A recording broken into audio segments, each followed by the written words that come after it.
All right. Awesome. So I have us recorded now. For everybody that doesn't know, I'm sitting with the man Couper today. He's absolutely crushing it. Couper, can you tell us a little bit about yourself, like age, where you're Yeah, from? yeah, man. I'm 23 years old. Just turned 23 a month and a half ago. But I've been in solar now for going on about 4 years. I started in door to door when I was 18. Wow. Just kind of fresh out of high school. A couple months later, started in alarms and then became a setter. So kind of started at the bottom of the totem pole and worked my way up from there. So I actually just met Kyle earlier this summer. Um, I was currently just running an office for another dealer and wanted to kind of get my own, go my own way, open up my own dealership, get my own leads, not have to rely on company leads and setters so much, and transition to the virtual side. So, Nice, man. And so, okay, you started setting at 18. Was there anything before? What made you want to get into that space? Because a lot of like young guys shy away from putting in yeah. the work like that. Have you always just been mentally a little bit different? The guys, and the reason why I ask is the guys I've spoken to about you, right? So some of the guys Yeah. you referred into the platform and stuff like that, they all have a similar thing to say about you. And it's the same vibe I get from you. And I Yeah. love seeing that in younger guys, is that you like what I grab from you is you're very mature beyond your years, right? Clear, you have a clear vision and you're not scared to do the work required to win. I mean, is that something you've always felt you had, or like how I've did always, yeah, yeah, I would say I've always kind of felt that way. Even in high school, working odd jobs, I've kind of always felt that about myself. So, I mean, it's good that other people see that as well. yeah. It's not just me in my own head. No, it's not, man. You're a But solid guy. yeah, work wise though, I mean, yeah, when I started off, I would say it was pretty rough.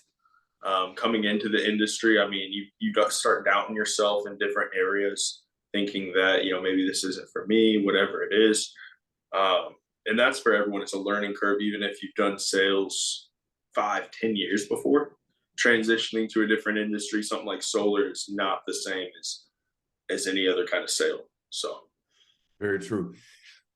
Sorry, I'm a little under the weather, guys, but I wasn't going to push this off any further. But okay, so you went from alarms to solar. How did you make that, or setter to closer? Then was that to solar? Is that how this works? so I started in alarms at Vivint, Okay. uh, and I was there. We were with a region that transitioned into the solar industry from Vivint Alarms. And that's where I became a setter. I transitioned just from selling the alarm system into actually an easier role.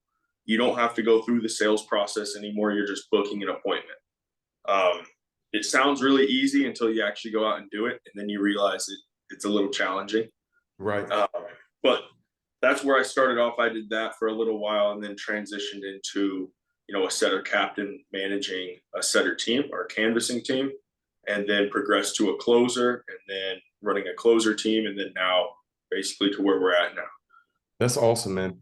I remember when I first got out of the army, I had always been good at sales. And when I first got out of the army, I got this job where they would drop you off and you would sell these like Tire Kingdom coupons. But what they would make you do is they would make you like they literally drop you off in an area and you'd have to go person to person, business to business, trying to sell these coupons. I definitely didn't make any money, but I grabbed some great lessons from that. And it was really the ability to hear the word no, overcome some of that stuff and be able to deal with that. What would you say, like from that experience, was some of the biggest lessons you learned that you take with you today?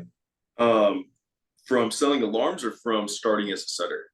Yeah, I mean any of it, like selling alarms, starting as a setter, like what I know there's a lot of rejection that comes from there. And being young, I mean, um, it's great that you had the mental fortitude to deal with that at a young age. And so I'm just curious how that shaped where you're at today. Yeah, no. Like I was saying a little bit before, it's definitely challenging. It'll test your mind, your mental strength, and a lot of the time people will give up. It's something that it becomes hard for you. You just start to doubt yourself. And the biggest thing I learned is whether it seems like it's possible or not, you got to keep going if that's your goal. If your goal is to reach this certain level, whether it's something small, like my goal is for 2 sales this week, whatever it might be, or to get 5 sets. If it seems impossible, you still need to keep going, because obviously if you've done it before, you've seen other people do it the right way, then you know it is possible. Everyone has a different background. They have different abilities and weaknesses. Right. But at the end of the day, you're going to find someone that you can sell to, whether it's the same person as your other colleague. They might be able to sell to someone different than you, but as long as you keep pushing, you keep going, you're going to be able to reach your goals, or at least come close to them. And that's the biggest thing I ever learned, is just not giving up when it got hard. Yeah, I agree with you. The way I kind of look at things, and I've been in the room with a lot of winners and a lot of different masterminds. And I'll tell you, Couper, you are going to do very big things in life with that mindset. And if that helped you shape it, it was 100% worth it. The guys I see doing the biggest stuff, and the way I've kind of trained my mind, is what they do is whenever it gets hard, they realize that's when average people stop. Yep. Right. So I always look at that whenever something's like really challenging and I feel like quitting, I know that's when average people stop. And it sounds like what you kind of grabbed from all of that is whenever you feel that pushback, that's when you keep going. And that's kind of when you double down on it. Correct. Yeah. Whenever I feel like it's getting harder than it should, that's when I want to go harder. Personally, I want to put all my effort in. You would think it would be the opposite, when it's easy, double down, but it's just realistically, that's not how it is. When things are easy, you kind of, you pull back, because you're like, oh, it's getting easier and easier. I don't need to work as hard. But whenever it becomes a challenge, you get stress on your back. Everyone's kind of putting pressure on you. That's when you want to go harder. Yeah. And just to take a quick second to pause out with this is, Couper, you're going to give us a lot of functional material today of like, this is what I'm doing, this is how I'm doing it. However, if all you took from this conversation was what you just said, then you'll win, right? Yep. Like if you just keep pushing through. I mean, right now there's credit fails going on in the industry. You see banks going out, you see a lot of companies going out, you see guys not getting paid. There's a lot of stress for folks in this industry. And so if you just push past that adversity, if that's all you took from this call, then I think people would do really well. Couper, thank you for sharing that, brother. Yeah. You were working for, let's kind of get into the right before you start your own thing, right? Right before you start your own org. Talk to me about what that looked like, what made you decide, hey, I'm gonna make that transition. Yeah, I mean, biggest thing in my head, man, was the freedom. So the reason I took the sales job to begin with, coming into the industry, was to have financial freedom and also freedom of my own time. Right. I'm not restrained to certain hours. And when I was working, for another dealer, for another company, not necessarily running my own team, but just being a part of it, I felt kind of complacent. We would have all these incentives, things like that would push us. But at the end of the day, none of it was of my own efforts. It wasn't just me. It wasn't my ideas. It was all someone else's. So I could go out, keep doing the same job, selling, setting, whatever it is to help our team grow. But it didn't feel fulfilling in my eyes. I wanted something that was, of my own. I could say I grew this. This is mine. This isn't someone else's that's going to take credit for it. And for those guys that maybe this goes on other platforms besides just, our group, because I think that there's a lot of things that you're going to bring that will inspire somebody to take that leap. And I remember how when I took that leap, I think it was close to a decade ago, to say, you know what, I'm not going to work for anybody else. I would rather work more for myself just to have that kind of freedom. What was going through your head at that point, man? Like, what was there fear inside of there? Like, 100%. There was a lot of fear and self-doubt, saying, I don't know, I haven't done this before. I've never put myself in these shoes. I don't know if I'm able to do it. but it took a lot of kind of self-confidence in myself, and also information from others, their perspectives. So even asking the people that I worked with at the time, saying, "Hey, this is my goal. Do you think that this is something I could achieve based upon what you've seen?" And getting their input, um, and basically help from others that have already done it, whether they're working with me or they might be a competitor, but getting advice from them. Nice, man. So you kind of went into the marketplace, tried to vet out and flesh out your kind of plan and idea. And I'm sure, like, I know at least when I was doing it, one thing that slowed me down from starting a business is I had a notebook, and I still have it, Cooper, and it's a notebook of all these business ideas.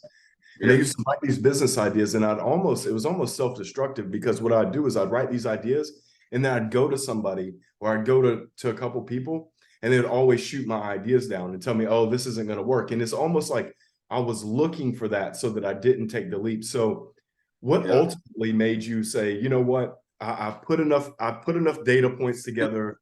The calculations I've made, this feels like a good risk to take, or a risk that must be taken. What made you do that? Like, what was the tipping point, if you will? yeah. Tipping point was actually the people below me, my setters and my other closers, just asking what they want. At the end of the day, it's not all about you; it's also about your team. That's why you're trying to grow. So when I asked them, "Hey, this is where we're at. This is what you currently have. What's being offered. Like, do you feel this is what you want, or Right. do you want this? What I have kind of laid out. What's your decision?" And every single one of them said, "We want to move that way. We want to put ourselves on that path versus the one that we're currently on." And when I found out that everyone below me had that same feeling, I knew that it was the right decision to switch and Yeah, to basically open up our own. I think you inspire people, man, and you've got a really, like I said, you're going to do very well in life. There's a book called, one of my favorite books, The Five Temptations of a CEO, and typically younger guys have problems with one of those. I don't know if you've ever read that book. If you haven't, you should give it a read. Yeah, It's worth it. But one of them is ego, and when you're able to put the ego aside, and actually start thinking about other people and what it is that they're trying to accomplish, you find a lot more success. And that was hard for me, even beyond your age. And so for you to have some of this stuff dialed in is very impressive, man. I will say. thank you, Yeah, your thank you. mindset is very impressive. Before I go on, I just want to make sure that I covered some of these questions that these guys had. And I'm not just jumping around. What made you okay, so all right, so now we're at this place where you've said, I'm making this transition. I'm going to set up my own org. What were the things that you needed to set up before you, or as you were doing this? Like, what were some of the things that you were looking at, and how to kind of get this thing rolling for yourself and for your guys? Yeah, man, it was honestly a lot, and some of it's probably things I should have already had set up to Sure. begin with. Um, so that falls back on me. But one is our location. We needed to be in a location that, switching to a virtual standpoint, it doesn't matter too much. As long as they have an office space somewhere they can work, that's fine. But it was also the location, wanting to build a door-to-door team and a virtual team. We needed somewhere that they can both function at a high level, and it's not one is at a disadvantage. Um, the other thing that we had to look at was just financials of it.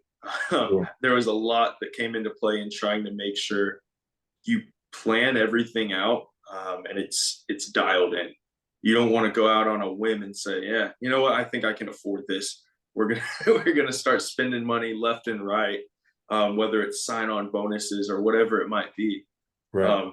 Because then you're gonna have to make up for it a month down the road when you see, oh, installs aren't in, production might be a little lower than anticipated. Now I'm screwed. So it was a lot of just financial planning and not kind of just living by the moment. That Nice. so Man, you're sharp. I was speaking with Brandon the other day, and you and I have had multiple conversations, but not in this kind of format. I was speaking with Brandon on Zoom the other day, and he had such great things to say about you.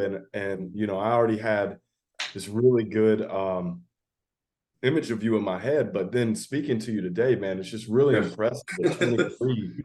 Man, I was in the Army at 23 thinking about much different things than what you're thinking about. So very impressive, brother. I will tell you that. Now, did you bootstrap this? Get raise outside capital? How did you go about setting all this up?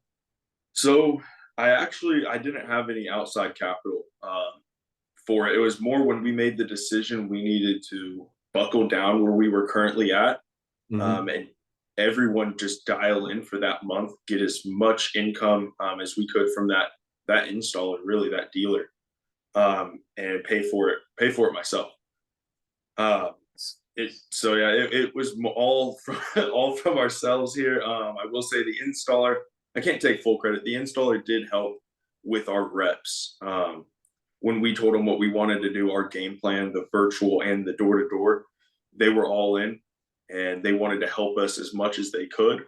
At that point, I already had most of the financials taken care of, but they did help, gather some of those guys, relocate them. So Oh, nice, man. That's good to have an installer that has your back like that.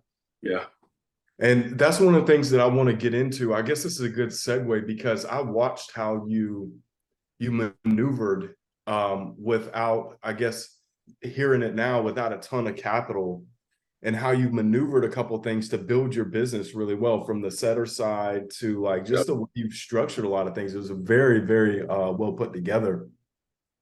Um, can you talk to me about, let's get into how your team is structured now, right? Like Yeah. what does it look like now? Yeah, so kind of starting at the bottom, we structure it, in setters in both models, the virtual and the door to door. Okay. We have a setter that will come in, brand new rep, probably hasn't done sales before. Start them off in that setting position and kind of find which avenue they fit best. We always want to transition them or have them start in the door to door space, really test their their mental and their physical, and see if that's a suitable option, because that's the hardest one. If they succeed at that, then we're going to try and keep them on that path, because that's where the real money is made in our solar, I guess, program. Right. And let's say they're not doing too well in that door to door space. We're going to transition them to virtual and kind of give them a second chance, see if they can excel in that. And we've seen a ton of people that companies would throw out because they can't do it. They can't do the door to door program as well. Their production might be low, whatever it is. And we transition them on a phone, and their production 10x's. And Nice. it's all just by the systems that you have. I mean, it could be the same exact pitch you're using door to door, but you take them out of that physical realm where they're in their head a lot. They're worried about what people are thinking of them, the way they look, and it's all tonality, and they'll excel. So we go That's from there. nice. Yeah. We go from there, the setting point. Then we'll have a setter manager. So someone that will manage that team of setters or multiple teams of setters, um, and help keep them on track. They'll dial themselves, but it takes us out of that equation as much. We don't have to be on their backs. We have someone else that can manage them.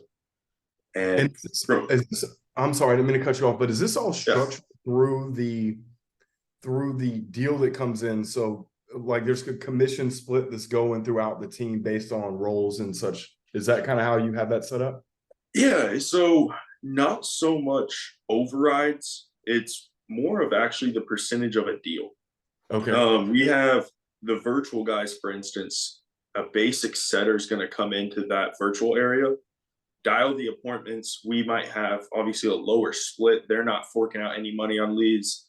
They work at their own pace. If they want to work 3 hours a day, 6 hours a day, whatever. Obviously, they're independent contractors, so it's up to them. So we have a lower split on that deal. I mean, they're touching it for maybe 5 minutes and passing it along. They don't ever see it again. And then the managers of them, the setting managers, or even the door to door side, it's the same thing. They're going to get a higher split per deal, which incentivizes them to also train these other guys because they want to maintain that higher split, versus just cutting portions out of every single deal. 5% override here, 5% here. They're just making more on their own. But they also have the incentive in order to keep that. They need to make sure these other guys are also going to have high production. It's a little different from what I've seen most companies do overrides. From what I've found is that you get limited on a red line on your stack. So that's why we do it that way. Yeah, you know what? I cut you off when you were talking about kind of the lay of the land and who you have in there. I Yeah. want to come back to comp structures actually in a minute. So if you want to keep going with what you were saying, I'm sorry to cut you off, but it was very You're good. interesting. So go for it when you're talking about like your team, and then I want to actually move into like how you're structuring comp, because there's a lot of guys that are one-man bands Oh out yeah. there. And I think that if they just build the team, they're going to do so much more, right? They're going to be able to do so much more. And they might not get as much of each deal, but they're going to get so much more doing it. Exactly, man. All volume. And volume solves a lot of problems, right? And so, yeah, so back to kind of the team structure. If you could tell me, like, what does that look like? Again, I apologize for cutting you off. Yeah. I'll let you go all the way through it this time. No, you're good. So we have obviously the setter, then a setter manager. Above the setter manager is actually when you would become a closer. That's up to them. Some people, they would rather, I have guys on the virtual side, they'd rather sit and take care of all the back ending problems for canvassers, for the setters, and not have to close a deal. They don't like that process. There's others that's their entire goal is just to close. So we want to give them that option, go into the closing standpoint.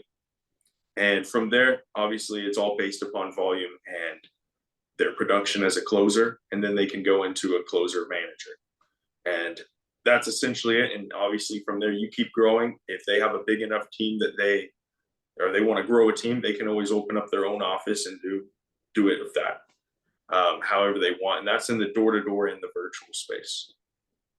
Oh, so you have it structured in a way in which if a guy comes in there, they're having success and they want to build their team, essentially Right. it's umbrella where it would flow through, and they could do that. Yeah, and we don't have it limited to just them recruiting their own guys. The way we have it with Voltaic is we'll help recruit guys for you. So part of being a closer manager is those closers. At that point, the closer manager, if it is their own guy, they're going to make overrides off of them. But what we want to do is have them take into a manager role. And if they want to open up their own office, we want to give them guys to help that office's production and give them a higher split or lower red line. Okay, that makes a lot of sense, man. And so just to make sure I got this correct, because I was taking notes as you were talking. Yeah. We've got setter manager, closer manager. Is this kind of the structure? Right. And then from there, closer managers could go and set up their own team. Yep. Okay. They can basically become an office manager at that point and oversee. They just need to find someone that would replace them, and that's what we want to do is promote from within. Very nice. I really like. By the way, I'm learning a lot here too. So I came in here with a curious mind of how I build this up. Yeah. So this is very good stuff right here. All right, let's I guess this is a good place to talk comp if you're comfortable with that. Yeah, no, 100%. Okay, so we've got setters first. Let's talk about how did you, I saw one avenue that you went about it. So I've got the benefit of seeing how people are kind of running their system and what they're doing.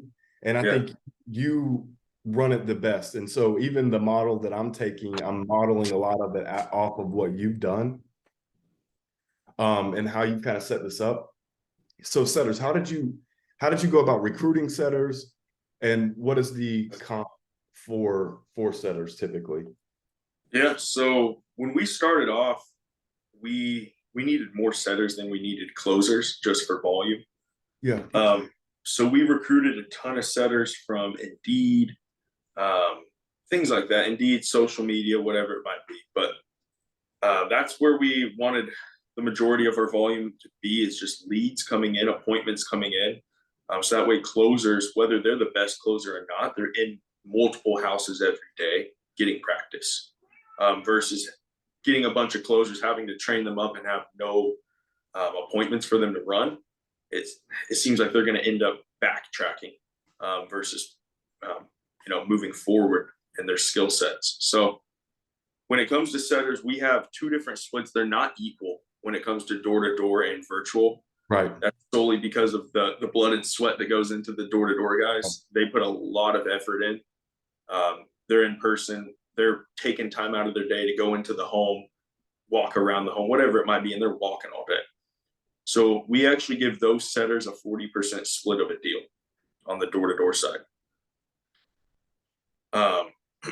When it comes to the virtual side, we start them off actually at a 25% split and then move up to a 30%. And that's solely based upon production at their point. If they're setting a ton of appointments, but they're not sitting, we don't want to be forking out 30% when 1 out of 20 finally sits. Just because that's luck at that point.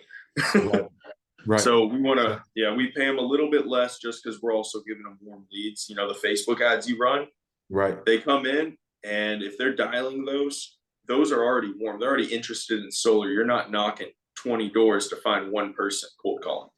Right. So, yeah.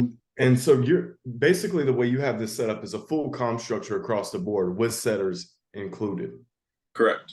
Which makes this much easier to scale in the initial onset. And then later you could go, and if you wanted to do base salaries versus such a high commission split, you could eventually do that. Is that kind of like what you have as a mental model here? 100%. And our installer that, like I said, Voltaic helps with recruiting. We actually want to weed out the people that want the hourly.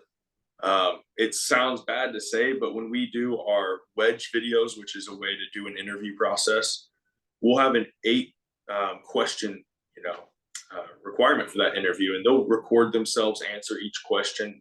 One of them is choosing a comp plan, and we show them an hourly plan of like $18 an hour and what that would equate to each week and month after taxes. And then we show them the average commission structure per deal, what you would make per week selling like 1 or 2 as a setter. And it always equates to more.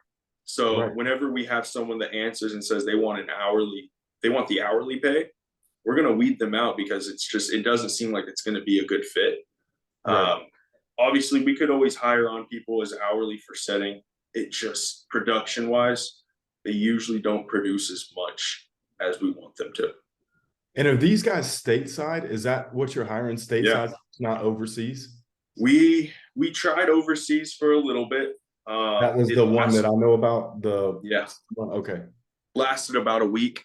Okay. All right. It wasn't very good. I mean, we had a lot of production, so I thought it was going to go great out the gate. But the sit rate was terrible. There wasn't a lot of care put into it.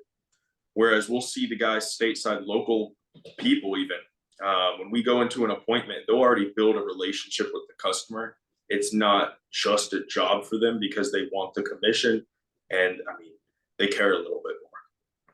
Yeah, no, I agree. I think and I'm not going to call out who that is, but there was a red flag for me when it was so pushy on what the pay structure was. I was like, and it was you negotiated something better than what I was negotiating with them, because you negotiated a percentage with them versus them really trying to hit me for an hourly, in the way that they were doing, I was like, man, there's something off. Because when the focus is more on let me get paid right this second, then there's less focus on, hey, let's make sure that this is working on the back end.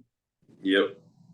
So, okay. So then you've decided because this is, to me, such an important piece. I see a lot of one-man bands in the platform right now. And it's like, hey, I'm going to call these leads myself. And I have seen that they don't. And so let's talk setter for a second, and let's talk leads for just a quick second since we're on here. These, in my opinion, a lead, if you call a lead one time, you're just blindfolded throwing darts at a target, right? Leads have to be worked. Can you talk to me about like what that looks like for you, and what setters are successful setters, how many times they're hitting leads? Because I don't come in here and I don't ever claim that we've got some kind of magic leads. I think the magic is we can gen them at such a good cost.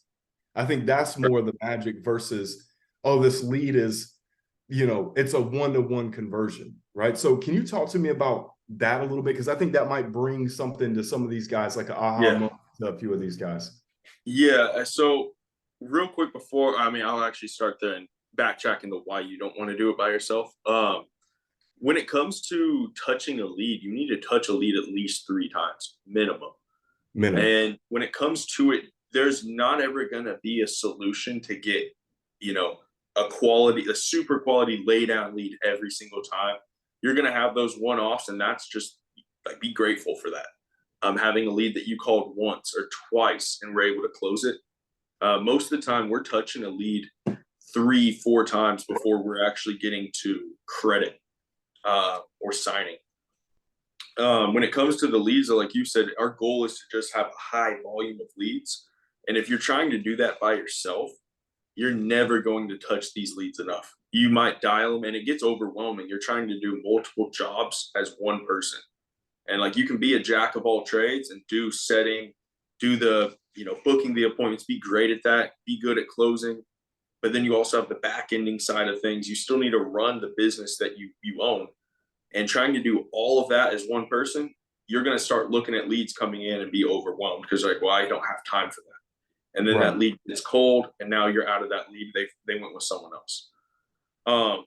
So that's why we want to focus on setters, make sure that we have all the volume of leads coming in, and you do a great job at getting them at that price point, man, where it's the same quality of lead most of the time as going with any of these other people like Prospect Bake and any of these guys that charge 10x the amount, Right. and give you less volume because they're shared and you're running your own ads. You have the ads dialed in. It's just a matter of you need to find someone else, whether it's if you're doing it by yourself now, just find one other person to dial. Take that and split the process in half. Instead of you having to dial, get the leads coming in, filter them out, book the appointments, and then have you also close the deal. Your schedule is you have limited time. So you need to find someone else to do the setting for you. It's super easy. Go on Indeed, like go anywhere and find one person that wants to call people virtually. I mean, it's an easy job. I know everyone wants to do it. So Yeah, and I hate to keep harping on this, but this is such an important element, right? Like there's a couple guys popping in my mind, and they've got great work ethic. They want to win, but they're trying to one-man band this, but they're doing a million other things. So they're trying to post on social media, they're trying to join BNI groups, they're trying to do all these different things, and then the leads end up being on the back burner. And when you start generating a lot of leads, it gets really easy to be like in the weeds and say, okay, well, I'll sit down. You can't sit down for 30 minutes, make calls for 30 minutes and expect to win here. Like it's never going to happen. Yeah. And the reason why I say this is because I tried this avenue, like, and I'm sure you've seen people try this before. Like I come from a different industry, right? So I come from higher ed, and I had 30,000 leads in there. I had all US based closers, and they would call these leads, but maybe they're making 60 calls a day, 50 calls a day, and when we come into solar, I'm thinking, hey, I can go this same route. So Sonia gets on the phone, we're generating a ton in Spanish. She gets on the phone, and then nothing's materializing. Like maybe she's setting 2 appointments a week. We go and we get setters recently, and we bring these setters in. They're setting 5 to 7 a day with 2 setters that are overseas. I mean, because it works because of Spanish. Like obviously, Spanish. It's totally different ball game in Spanish. Right. And so I might be following your lead here on the English side and go into Indeed to just do a split that way, because I think that makes a lot of sense. But the piece of this is like the guys I've seen have the most success with this are the ones that hit the leads the most. Yep. There was a list I gave you. I'm not going to go into too much detail, but there was a list I gave you, and you came back the other day and you said, I got jack from this, right? And it was an old list, but the reason why is because those leads got hit. And you said most of them either had solar or failed credit, right? Yeah. had solar, failed credit, or rented. They were living in like an RV or trailer. Yeah. So like these leads got hit. I think it was close to 12 times a day. Yeah. And so when this individual got the most out of these things because of the way that they were hit. And so the more that these leads get touched, the higher likelihood you have and the lower your acquisition cost ends up being. Because think about the leads month one you generated, right? Now your guys are still calling those. Say you didn't get them month one, you didn't get them on the phone month one. Your guys, they're still in your database. They're still in your dialers if you didn't get a hold of them, right? Correct. So now they're continuing to get hit. You'll get deals from that month two, month three from these month one leads. And so really your acquisition cost is just shrinking and shrinking and shrinking the more you hit these Yep. leads. 100%. That's just how it is in everything we have. We have door-to-door virtual, same thing. If you knock a door once, you dial an appointment once or a lead once, you're not going to get anything almost ever. You need to go, like, unless there's that one-off lay down, your setter or you yourself are so good at convincing them, like, hey, yeah, you got it. You need to go at it multiple times. Like, even if they said they weren't interested, they're moving, whatever the objection is, you got to keep going back. If they said they're moving in 3 months, okay, call them in a month, call them in 2 months, see and be like, are you still moving? They're gonna realize that, okay, this guy is serious. He's not some scammer, you know. Right. So, And something to just to make sure that we articulate here is there is a difference in quality of lead, meaning a virtual lead versus a door lead. Because I had a guy that's coming from door to door, and I'd like to break this down because I want them to understand, you know, to me, transparency is super important. Your best yeah, lead is coming off the door, 100%.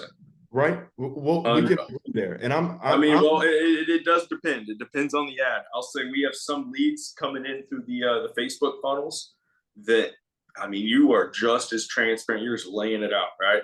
This right. is solar. This is whatever it is. These are the incentives. These are the benefits. Certain markets, you're going to get a hot lead right off the bat that they want that, and that's someone you couldn't find door knocking. But yeah, most of the time, door to door, you're going to get really solid leads from that. The most solid.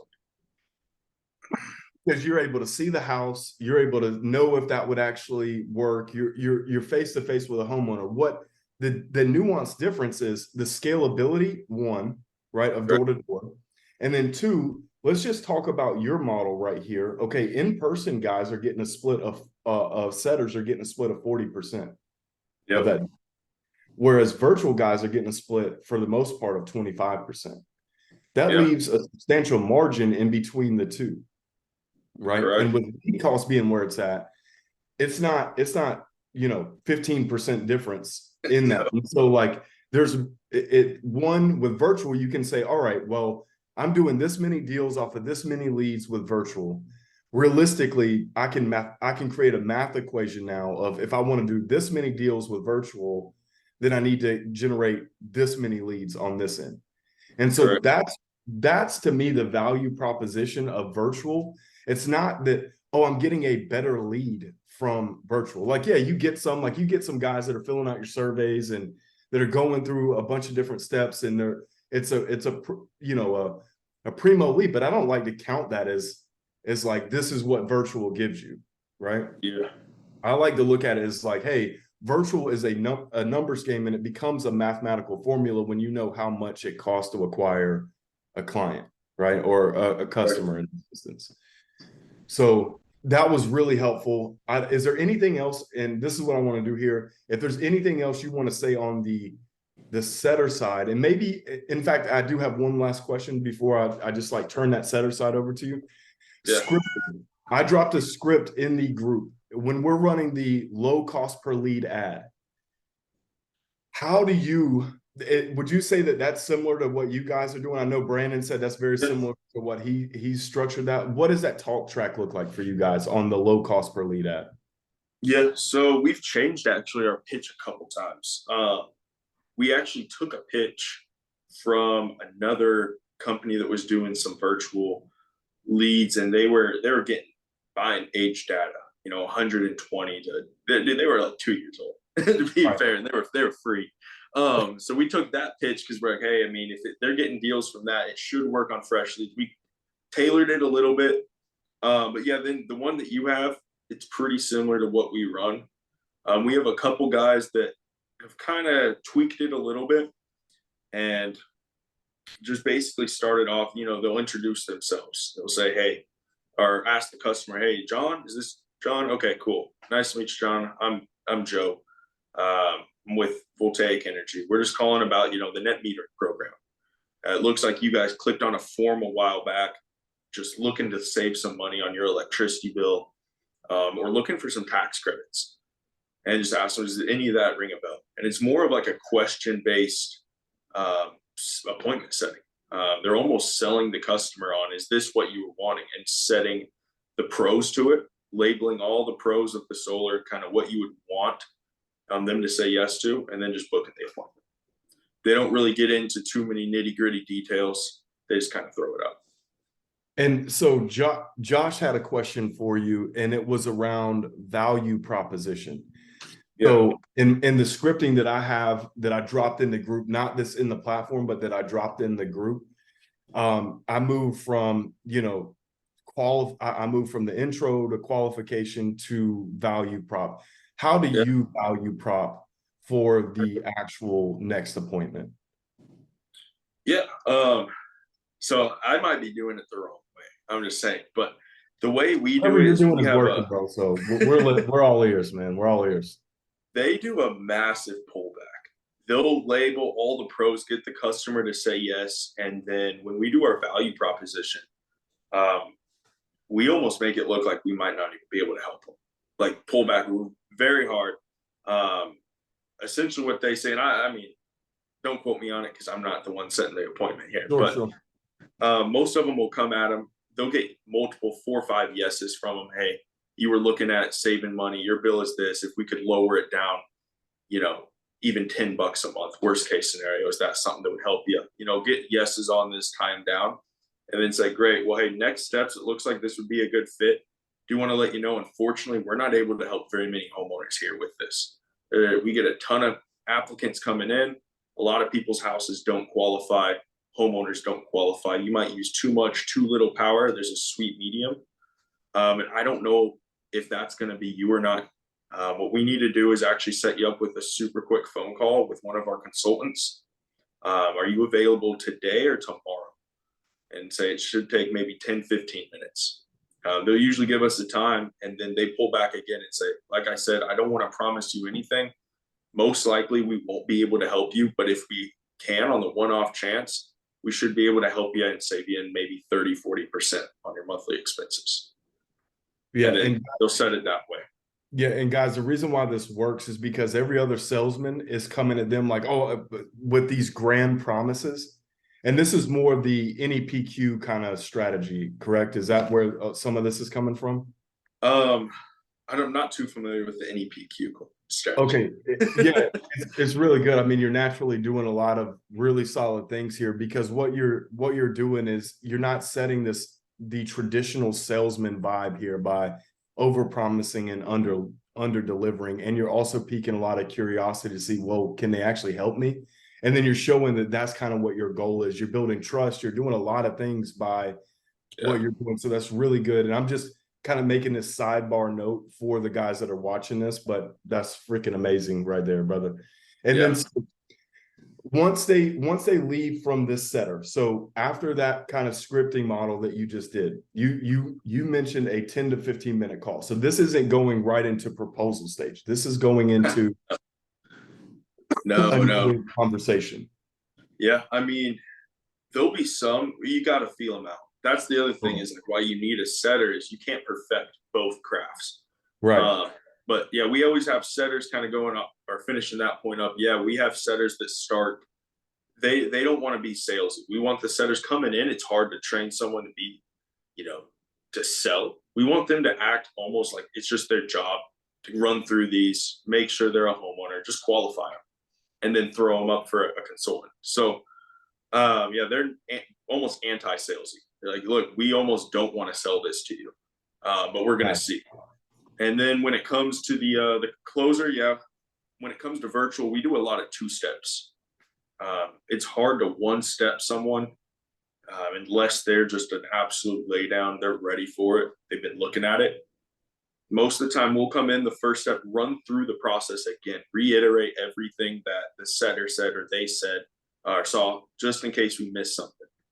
We want to let them know how net metering works, how the state utility functions, how solar works, the programs that are available, tax credits, lay all of it out on the table. And then we'll usually go through with a design. We'll get their usage at that point in time, get their usage, plug it in, get a design, but we want to keep it quick. We still want to intrigue them. We don't want them to get bored with it. You know, an hour-long call, they're tired. They don't even want to sign anything. They just want to get off the phone. Right. So we want to keep them 30 minutes or less at that point. If they have questions, ask their questions. And then if they're starting to ask too many questions, you know, we want to answer a few buying questions, but if they're asking 4, 5, 6, we need to say, hey, look, I'm super busy today. I don't have time to answer all of these. Let's schedule another call. I'll answer the rest of your questions, and then we'll actually go through and see if we can get you approved for it. And then we book a second call and then go back into close. So it's definitely, it drags the process out a little bit. But what we found is if they're sitting through all of these, they're going to sign. They're going to run credit. If they're coming in for multiple phone calls, it's something they want. It's something that they're not going to cancel on because they made a same-day decision. You're not going to get a call the next day saying, look, I'm now looking at all this. I was tired. I forgot to ask this, this, and this. I don't want it. So this is gold right here. I'm actually learning what I need. I see some adjustments that I could make here. So this second call is 15 to 30 minutes. Yeah, first call is about 15 to 30 minutes, not from the setter standpoint. Okay, setter call, how long would you say setter call is? Setter call, 5-10 minutes at the max for a setter. It's quick. It's just qualifying and then booking an appointment.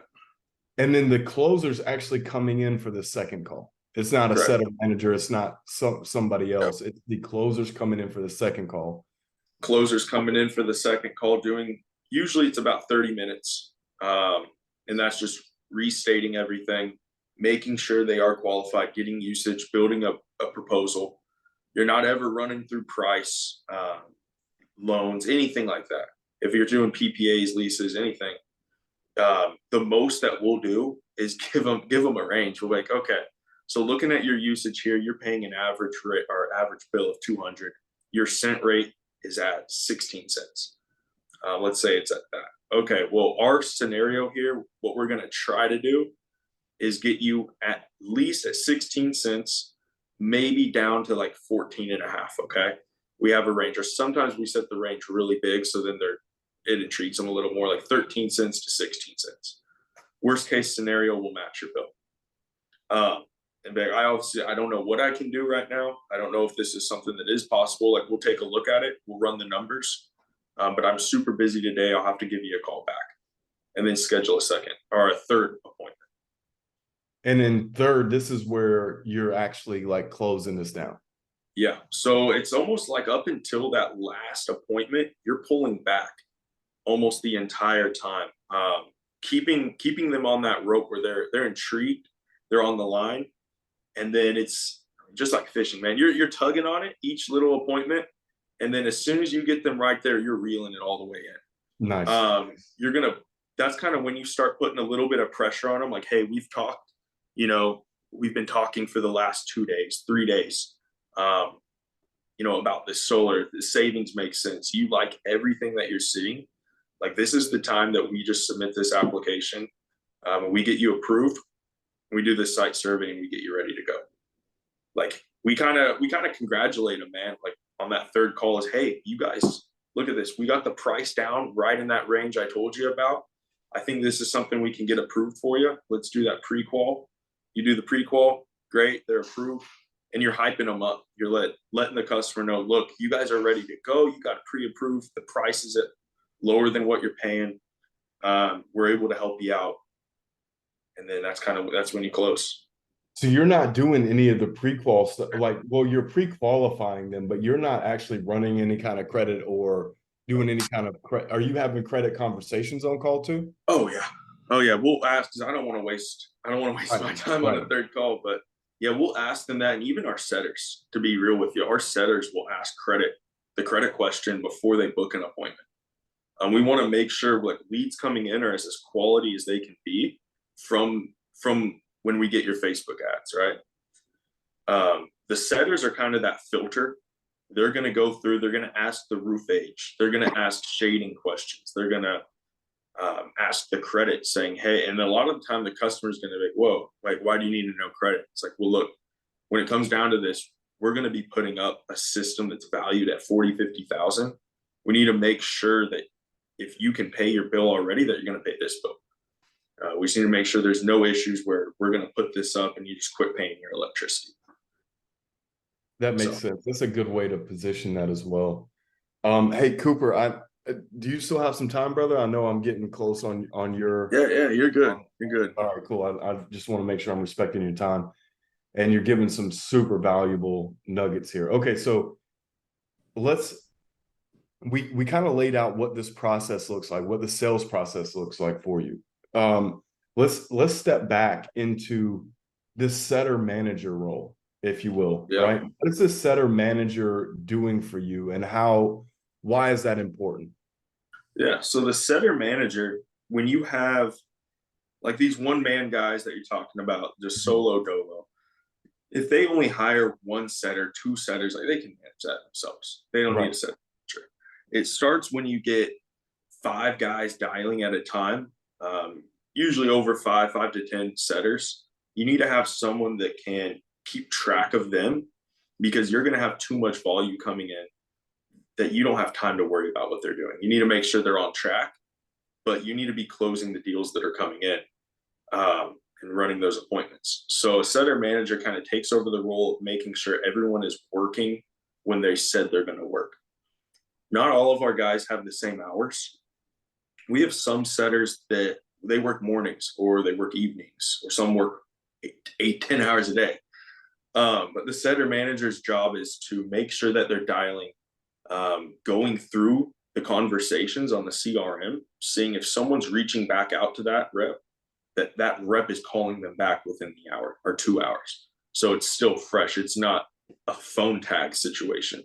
Right. And we have some of that happening on our end as well, where Yeah. it's we're making a lot of calls, but we get a lot of callbacks that we're not hitting as quick as it needs to be hit. Yep. And that's the setter manager's job. I mean, they're also going to be dialing. We have them dialing, most of them dialing. I do have one guy, and like I said, I don't do overrides as a goal. There's certain positions that people that they're taking that setter management role and they're also going above and beyond. Like my guy Brian, he takes that setter manager role, but he also does it for the closers. He has his own spreadsheet keeping track of every single appointment ran. He goes above and beyond, so I do pay him overrides. But a basic setter manager, they're not doing much other than hyping up the setters, making sure they're working the hours, and just making sure it's kind of dialed in. People are calling these appointments back. They go back through. They just make sure that the systems we have in play are still running. It's not someone skipping a step here and there. Are they doing call reviews with your setters as well? Is that another function of the setter manager? So I have Brian that does that. He'll go through and he'll do basically summarizes how appointments went for each setter. He'll be like, hey, this appointment didn't answer, this one failed credit, this one did that. The setter manager will be one if a setter has questions about how they're running these leads. Hey, I need help with this. I need help setting this appointment. What do I say in this situation? That's the setter manager's job. They're basically just a more experienced setter. Nice. And what's the comp structure for them to take on that role as setter manager, or they have to go there in order to get to closer? They don't necessarily have to. We have some that will progress to a closer from a setter standpoint, but setter manager, we want to try to get all these setters into that position as we grow that setter team. But there's obviously some that you're going to realize management is not their strong suit. So we're going to take you, instead of putting you in a position you're probably going to do more harm than good, we're going to put you in Right. the closer. You're right. But yeah, they compensation for them, it starts at 25% of a deal for a setter. A setter manager just goes to 30%. Okay. That's what we keep them at.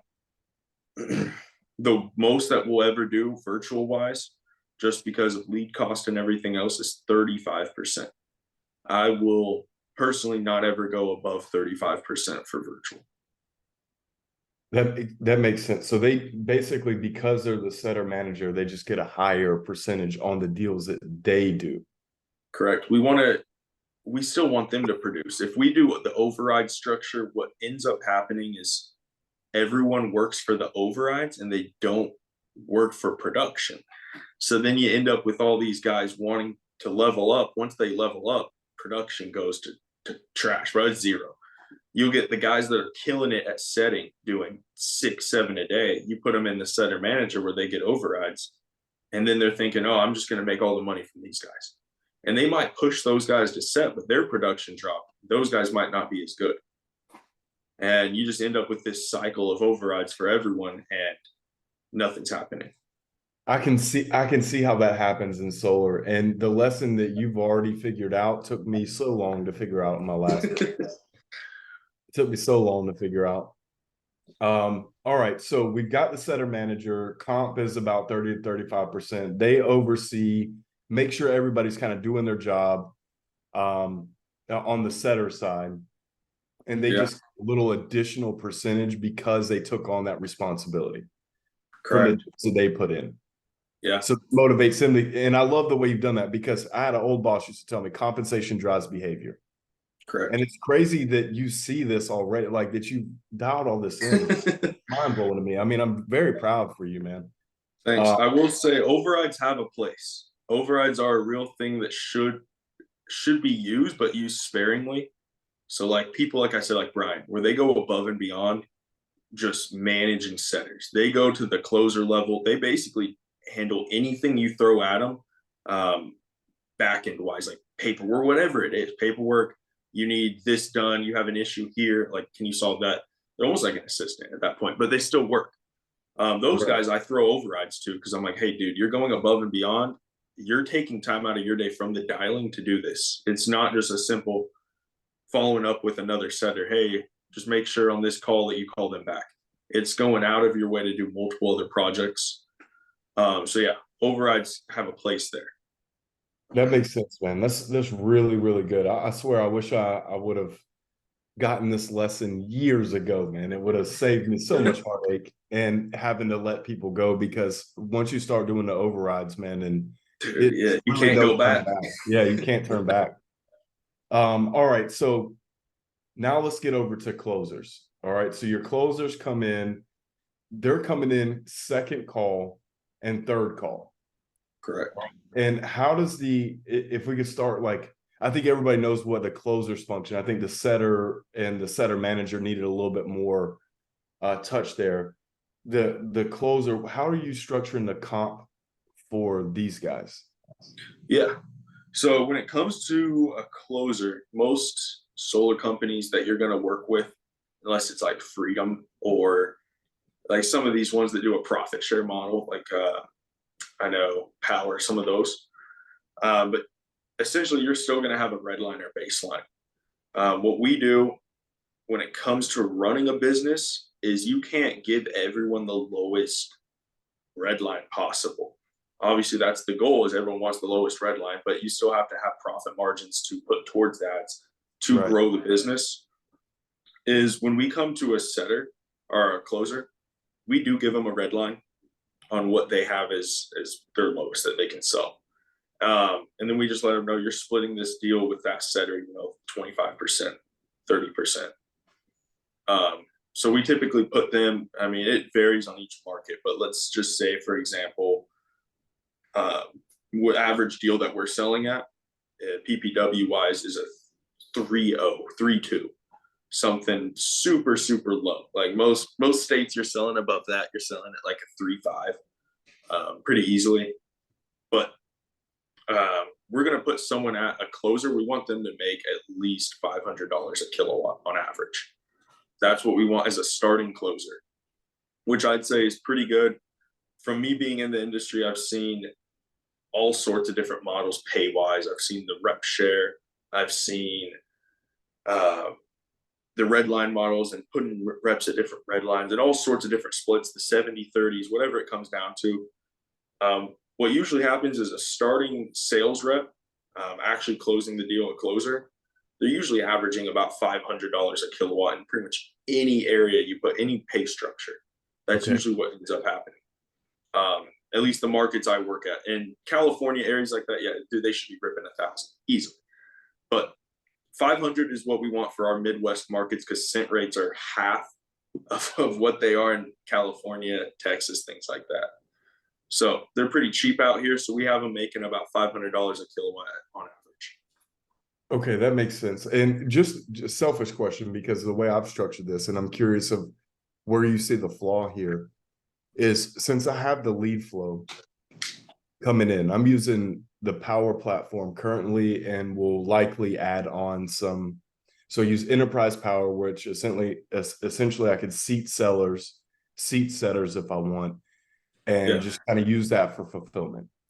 And Yeah. what I went with from a comp structure initially was, hey, I'm going to do a 50-50 split, right? I'll provide the leads. Okay. The closer needs to call and set his own appointments. Big mistake. I learned that. Okay. Yeah. Call and set his own appointments. And then they convert those, and then we'll do a 50-50 split of the deal. Okay. Then what I'm seeing is, okay, I had a guy come in really awesome, and I really like having him there. He brought in a setter, and I see the difference now of what a setter does, right? He was like, look, I'm not calling all these leads pretty much. And so he brought his own setter in there for this arrangement. And Yeah. so he ended up bringing another setter on for us as well. And so my thought is moving forward, maybe it's a 70-30 split or a 60-40 split. But do you see a flaw in a model like that if we're providing appointments? Do you think it's better to pay price per kilowatt or a different structure versus what I currently have set up? Are you saying basically 70% of the total revenue would go to the closer and setter and they split that however they'd like? No, so setters, we're paying setters, but right now because of Spanish, I'm able to go to like Colombia, and they're like $500 a month, $100 per like conversion, and then what we do is we pay them like a $25 per full on sit that full presentation, both people there with the bill.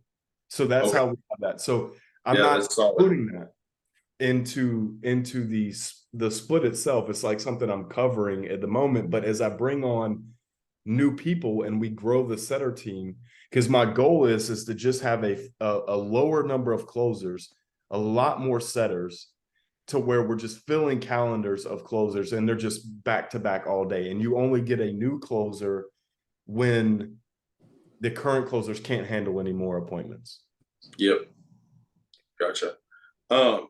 We also have done it the way more on the virtual side. Door to door, we always will keep the red line model. I don't honestly don't know why I do it. It's just that's how they're trained. Most door to door closers, that's they're used to. They don't want a set price per kilowatt.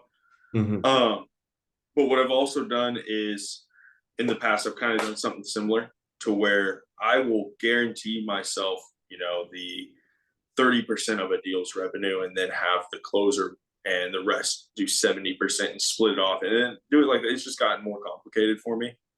The only other one I've done is some closers want a guaranteed price per kilowatt every deal, no matter what they sell at. So only other way I could see that working is basically, hey, every deal you close, you'll get a $400 a kilowatt. But you just got to up the red line at that point. I mean, I They just can't do it sell that it way. as okay, Yeah. that makes And sense. what I've done, I mean, like that's why we do the red line is we kind of want this closer to have some freedom in the deal because there's going to be obstacles they got to come about. So if we give them a decent red line where we know they're going to make on average $500 a kilowatt, which is pretty good. They're not having to go out do anything but sit on the phone and close. They're usually pretty happy, and they do get that freedom where if they want to sell higher, they can. If they want to sell lower, they have the ability to do that for the deal. So that's kind of the benefit of the red line model versus cost of goods sold model with, say, a power, where you Yeah, I can. mean, they all kind of average out to do the same thing at the end of the day. Like powers pay, there's going to be some deals where you would make more with power, some deals you would make less, but they usually average out to be about the same. Like Freedom has that cost of goods model. They do it's a profit share, and it's similar to powers, but instead of being straight up 70%, 30%, it's your PPW, your profit sharing. It'll grow up gradually. And the higher you sell, it's actually less you would make per kilowatt. The lower you sell, the more you make. It almost incentivizes people like to sell in weaker markets because you can sell lower. And we've used that. It's great. It's just pay wise, it gets very confusing. It's not as simple as, okay, I have a 2.5, I'm selling at a 3.0. I know I'm making $500 a kilowatt. Because there's just a lot of adders and stuff like that from Freedom, right? That's kind of the. Oh yeah, dude, it's adders forever. It's what we call it. Yeah. Okay. Adders forever. I like that, man. All right. So let's go to the last stage of this process, which is your closer manager. Yeah. And this totally took a turn from the questions I had laid out beforehand, but this is such good information. So how does someone go from closer to closer manager? What's that? Why would they want to do that? Is it similar to the way you have setter manager structures? Can you talk to me about setter or closer manager? So a closer manager, it's not necessary. Like you don't have to have one of those. We have one just in our structure. Is someone can progress from being just a closer to moving up and being in charge of other closers and get a lower red line. If you have enough closers that you just kind of slowly take yourself out of the equation as you grow the business. Is like if you're a one-man team now, you're going to get one setter and you're able to do it yourself. As you get more and more, you need someone else to manage them, someone else to manage the closers. And that's just the only reason is if you have 6, 7 closers, you're probably going to want someone to manage them and handle their issues in a deal. Whereas if you're trying to handle something else on the business or even close deals yourself, it's hard to take the time out of your day if you're getting 5, 6 phone calls, all asking you random questions about, hey, what do I do in this situation? This person failed credit. What finance company can I go through? Or do I have a login for this? How do I submit this? But whatever it is, you want someone else to take that and implement it. You want them to manage it. So closer manager will close deals when they have time. They get a really high split. I'll say that they get you're not going to make much overrides on that closer manager because you want someone to handle those unnecessary questions. So we give them a really low red line. They manage those closers when questions come about. And I mean, they probably, honestly, they work harder than a closer. They're trying to go get all their own volume, run these appointments.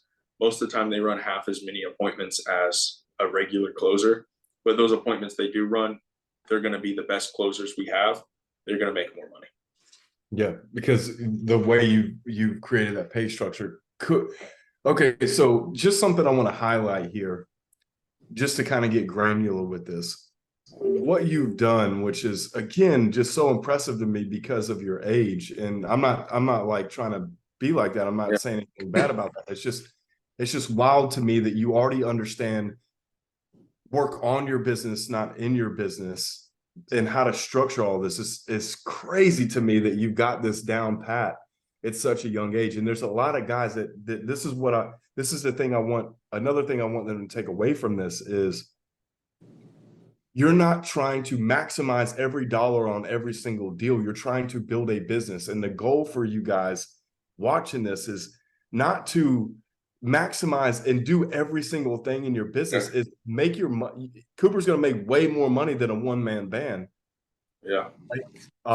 And his cost of acquisition is going to be lower. Everything's going to be lower because of the way he structured this business. So I think it's real.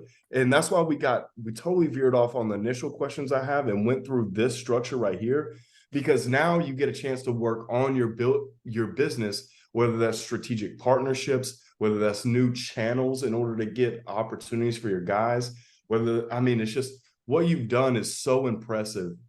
I mean, seriously, man, you've done a great Yeah. job. And I know you've got Thank you. such a high ceiling here because of what you've already learned through building this.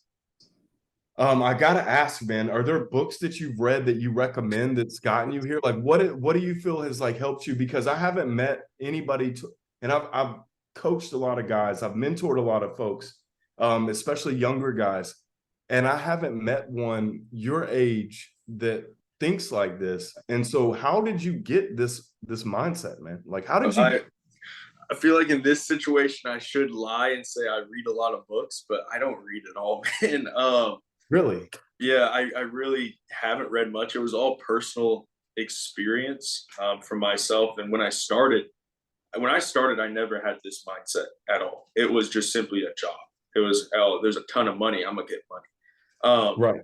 So it's just as I worked, I would take notes from the people above me, see how they ran things, see how the business was structured from multiple different solar companies. And then I kind of saw what worked, what didn't work. There's a lot that, I mean, the company themselves, they're great, but there might be a little flaw here that someone else, they're failing in every other aspect, but they have that one thing down.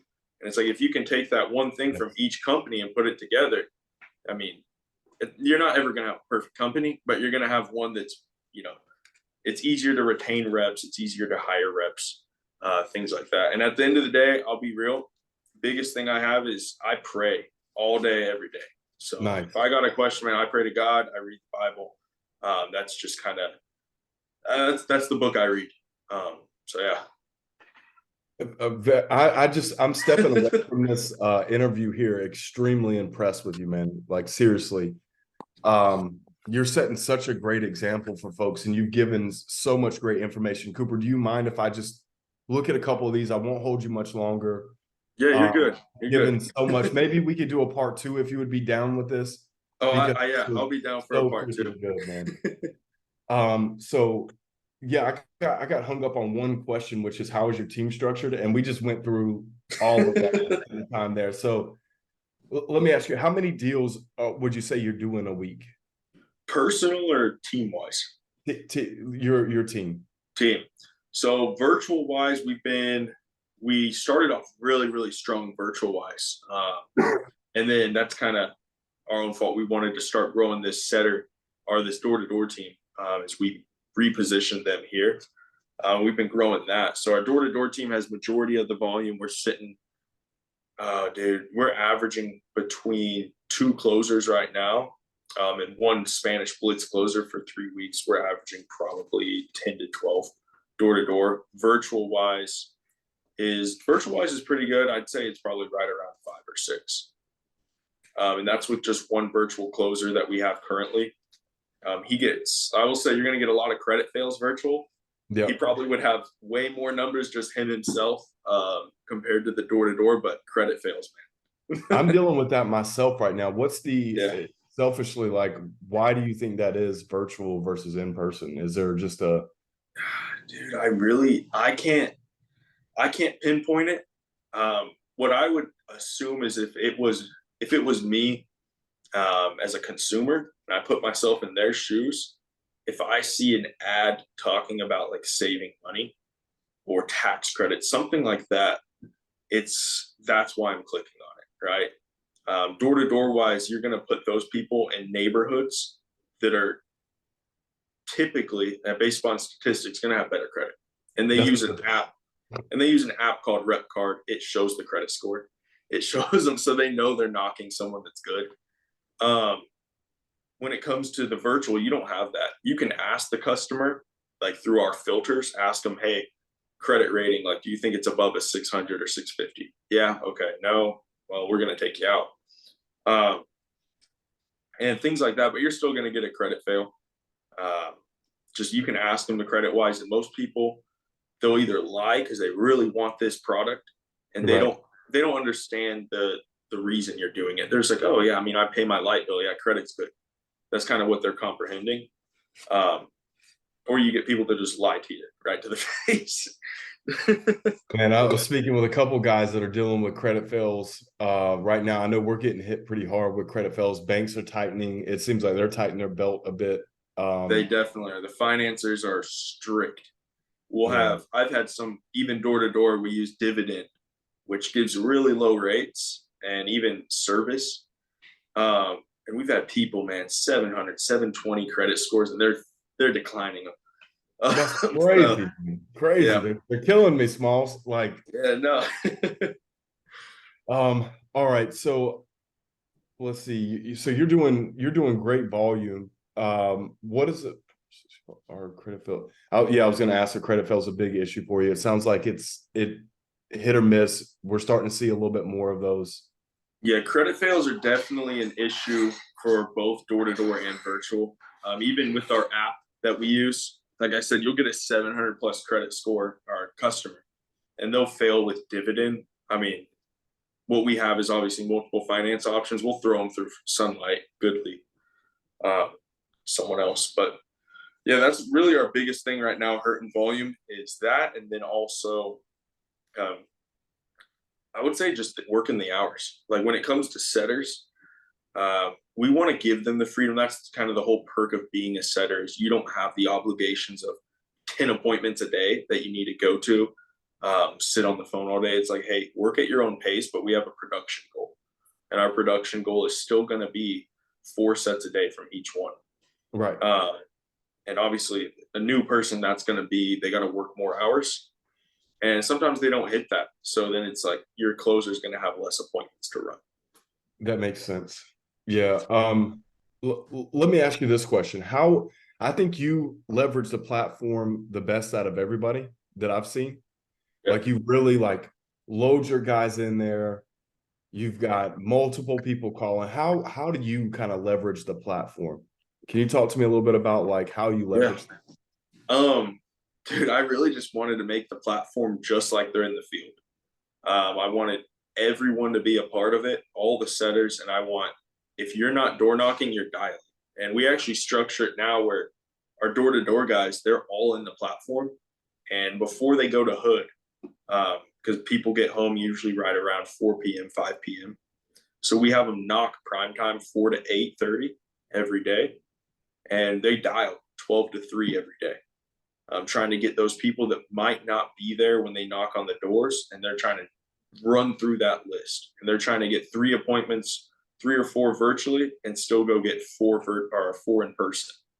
So that's What the a way we beautiful maximize it. Is system. it's almost like it's an easier, instead of knocking from 12 to 8, we have these guys, they split their day in half, and it's like some of them love that virtual side, and that's their bread and butter. Some of them, their bread and butter is door to door. So So do you make your virtual setters go out and knock as well? oh, Like no, you no, no, no. We okay. have the full time virtual guys that, if they don't live here in person, they're in California, or even our team in Colombia right now, that they're all English. They just all relocated there for, I don't know, I guess it's cheap living. Um, Right. yeah, no, they dial all day long. They'll sit there, dial from basically 12 p.m., whatever time zone, for Central Time where our customers are, 12 to 8. And obviously, there's going to be some that they have things come up. They might only dial for 3 hours a day, but those are the hours that they're dialing from, and they pick what hours within that range. So Nice one. Nice. Okay, that makes sense. That's really good that you're getting that. I'm just trying to speed through these last couple ones because some people dropped some questions to me. What advice do you have for those out there that are, well, we kind of covered a lot of this, these one-man bands, right? yeah, What advice do you have for these guys? dude, I guess I'll just let you that be a if they quick want to question. last, if they want to stay in the industry, they like solar, right? Obviously, the reason they're in is they like the money, or they like closing, whatever it is. They like some perk about it. You got to split the process up. And whether that's, if you're a one man band, but you love talking to the customer, setting the appointment, the initial visit, bro, go find a closer. That's easy. Go find a closer that'll close the thing. And if you're good at setting, just humble yourself a little bit and maybe do the split a little differently, 50-50. I'm great at setting. I run the business. I'm paying for the leads, but I'm going to go set those leads. You can close them. Do it that way. Or if you want to have you got to have someone to split the process up either way. You got to have a setter and you got to have a closer. Doing it yourself, you're not going to make money. Um, you got to find some other people to help with the volume.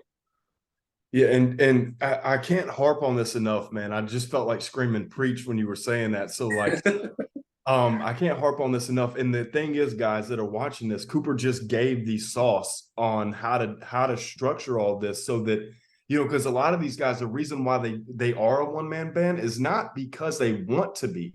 It's Yeah, because they know they couldn't afford to say pay for the platform, gen their own leads, and do all these other things that they're doing until they get a couple deals through. Well, you just gave them the secret on, hey, you don't have to. You don't have to pay for that up front. That is something you could take the hit on the back end. And then once you're doing enough deals, then you can start optimizing that pay structure correct. a bit more. So that's Correct. perfect advice. Let me ask you, has the platform helped you with recruiting? Does that help at all? Oh yeah, 100%. When it comes to recruiting, man, it's a lot easier to find someone new to sales or even people that have been doing sales that would rather set over the phone, set virtually, um, and be comfortable in their own environment or even close virtually. No one really wants to. I mean, I can't say no one. I have my door to door guys that I tried to get them to go virtual and they would still prefer to go knock a door. But Nice, man. weird. Yeah, weird. But those there are those people that when you hire people off Indeed, they would much rather have that remote virtual job than an in-person door-to-door job.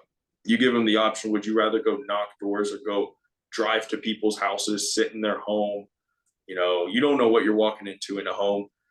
It could be a hoarder's house or babies and dogs running all over the place.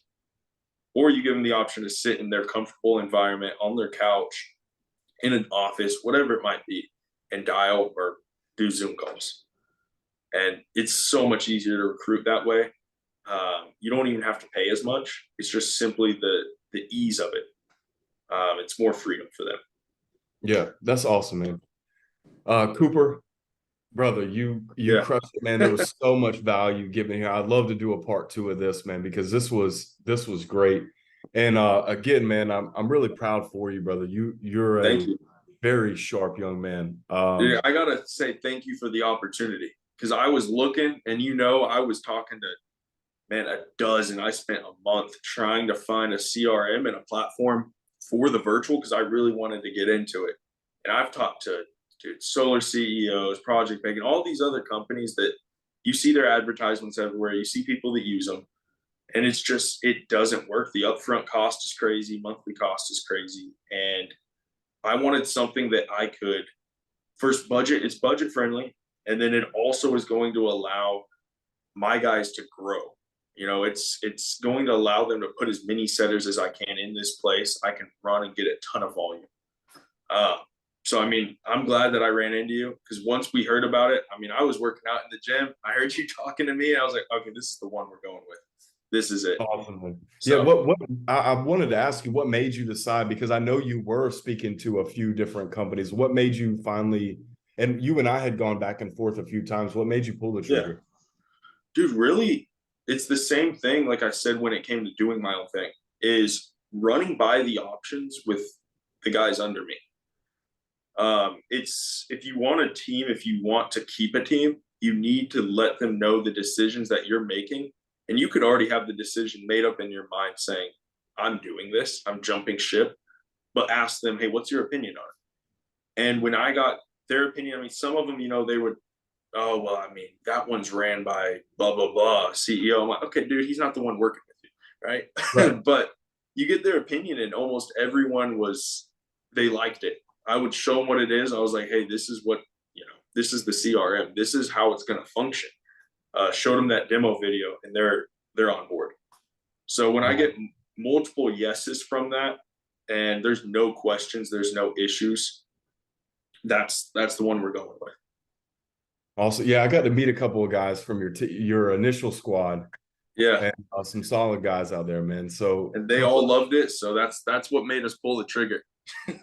and I appreciate it, man. You send referrals and stuff like that now. So I take it this is something you would recommend to other people because you do, right? 100%. I've seen a lot of my friends that have been doing virtual with their, like I said, other companies that would provide free leads, all these other, they're just different ways that the systems ran. And I show them what we're doing and show them, your video, and they love it. It's just, I'd 100% recommend it. Thank you, man. I appreciate that. And let's give Usman a quick shout out, man, because Yeah, he's let's go that, Usman. that did a lot of that stuff. So I don't want to leave him out, man. So Yeah, Usman's huge on this. yeah, he's a very, very talented guy. And just wait till what we're about to drop, man. There's some cool things that we're about to drop. And so all the initial guys that are in there are gonna get access to this stuff at no additional cost. And when you see it, I think it's gonna be mind blowing, man. You're gonna love it. So I think it's gonna even help business even more. So Couper, thank you so much. I'm sure everybody that's gonna watch this is extremely grateful. If you watch this video, make sure you send Couper a thank you for taking his time and drop him a comment. Couper, is there any social medias you want people to follow you on? Anything Yeah, like that? I mean, they can follow me on my Instagram or my Facebook. My Instagram is just my first name, Couper.Schutz, Schutts, and Facebook, first name, last name. So Awesome, man. And do you have any issue if we decided to put this on YouTube? You good with that? no, man, go for it. Awesome, brother. Hey, it was such a great, I learned so much. Thank you so much, man. Yeah, dude, thank you for having me on here, man. Absolutely. Hey, keep winning, brother. You're doing awesome, man. Thank you. All right, Awesome. talk to you soon. Cool. I'll talk to you, man.